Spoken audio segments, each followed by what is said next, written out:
এর পক্ষে 20 রাকাতের পক্ষে একটা দলিল দিতে পারলে পরে 1 লাখ টাকা। আসলে ওরা টাকার চ্যালেঞ্জ কেন দেয়? কোরআন শরীফে কয় নাম্বার পারাতে টাকার চ্যালেঞ্জটা আছে? কয় নম্বর পারাতে নাই? বুখারী শরীফের কয় নাম্বার পারাতে, মুসলিম শরীফের কয় নাম্বার হাদিসে টাকার চ্যালেঞ্জ আছে? ওরা না হাদিস মানে, ওরা না আহলে হাদিস, টাকার চ্যালেঞ্জ দেয় কেন? টাকার চ্যালেঞ্জ যারা তারাই দিতে পারে যাদের কাছে টাকা আছে, ঠিক না? দলিল নাই, দলিল থাকলে টাকার চ্যালেঞ্জ দিবে না, দলিলের চ্যালেঞ্জ দিবে, ঠিক কিনা বলেন? এই জন্য আমরা টাকার চ্যালেঞ্জ দিতে প্রস্তুত না। কোরআন এবং হাদিসের মধ্যে টাকার চ্যালেঞ্জ দেওয়ার কথা কোনো জায়গায় নাই। কোরআন এবং হাদিসের মধ্যে দলিলের চ্যালেঞ্জ দেওয়া হয়েছে।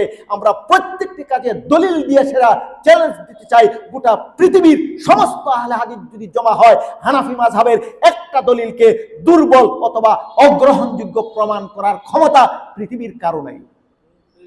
আমি অনেকগুলি মাসালা উল্লেখ করেছিলাম চট্টগ্রামে, চট্টগ্রাম আজাদি বাজার মাইজ ভান্ডার, ওইখানে আহমদ শফি রহমতুল্লাহ আলাই ছিলেন, মুফতি আব্দুর রহমান রহমতুল্লাহ আলাই ছিলেন, শেখ আহমদ শাহ রহমতুল্লাহ আলাই ছিলেন, জুনায়েদ বাবুনগরী ছিলেন এবং চট্টগ্রামের সমস্ত উলামায়ে কেরাম ছিলেন।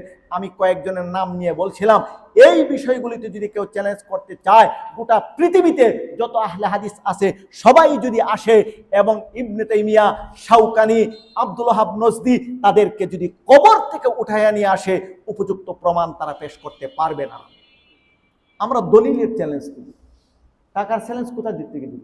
আমাদের তো গোপন চুক্তি নাই কারোর সাথে যে টাকা গোপনে নিয়ে নিছি, এখন আমরা টাকার চ্যালেঞ্জ দিব।